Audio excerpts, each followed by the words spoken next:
Hey, it's Jeff here, your YouTube reviewer of New England brews. Welcome back to NEBR, New England Beer Reviews. Today, a very special beer from Clown Shoes of Massachusetts. It is the Blimp Imperial Red Ale. Comes in with an alcohol by volume of 11% ABV. The reason I'm calling this such a special beer is because it is brewed exclusively for the craft beer cellar chain, which has stores around New England and other parts of the country. But it can also, but the only thing is you can only get this particular beer at that store, the craft beer cellars, where Clown Shoes beer is available in the first place. So Massachusetts and New Hampshire, but you can't get it at any other beer store anywhere else. So figured I'd try this out. An Imperial Red Ale is something I tend to enjoy. And I was so grateful to be able to get outside today. Oh, before I go much further, take a look at this cap. It's kind of a nice cap, isn't it? I think it's a nice cap anyway. But I was so grateful to be outside today. I just wanted to come out and do a beer review today because here in New Hampshire we had such a hard winter.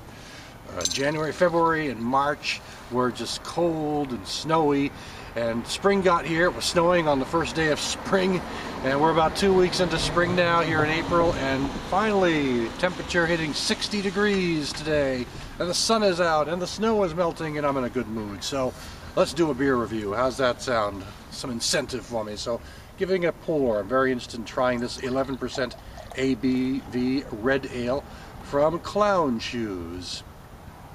Oh, I can feel that aroma all the way over here. Look at that aroma. Looks almost like it's a nitro. The way the foam is on this, it looks almost like a nitro bottle, but it's not a nitro bottle. So taking a look at this beer, in this McSorley's glass, I'm getting a reddish amber color, and of course this tremendous head, which is really foamy and soft, sort of a tan color is what it is. But overall I'm getting a somewhat cloudy appearance on the color, which again is sort of a reddish amber tone. Aroma, check that out. A big nose of sweet caramel, some toffee, a big malt forward aroma on this, but at the same time I'm getting these undertones of a light fruit character, a low fruit ester of some kind. The malts and this very nice pleasant fruit character underneath it all. Checking out the taste. I want to point out that I also want to point out that I did not pick up any any booze or alcohol on the nose for 11% beer. Now, another taste.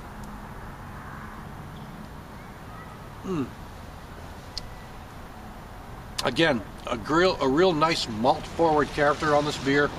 Got some mild to medium bitterness, but I think it tends to be, I'm picking up a bit more of the alcohol in the flavor than I did on the nose. I'm not getting any kind of booze at all on the nose, but there's a bit more there in the taste.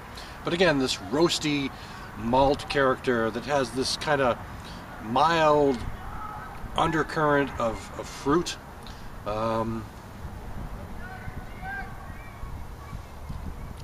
Body smooth, silky, smooth, medium range, I'd say. Not full. I wouldn't call it a full heavy body, but maybe it will be as I finish off this bottle, because this leads me to believe, with all the, it may be an unfiltered beer, but it also leads me to believe that there may be a bit of sediment in there. I don't see any, but I don't have a very good eye until it really gets out into the glass. So but those aromas and the flavors just play together really nicely. You just can't get away from that real malty aroma, and then the flavors also bring out this sort of very roasted toffee caramel malt character, a sweet roasty character as well. Not a whole lot of bitterness, but it's not meant to be. This style is not always a super bitter style, at least generally, but it is an imperial.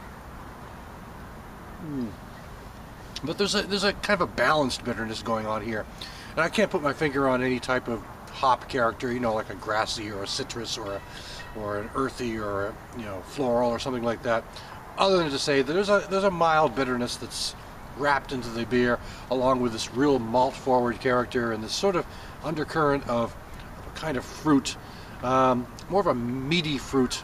I like to distinguish my fruits because you have, to me, there's a meaty fruit and there's a juicy fruit.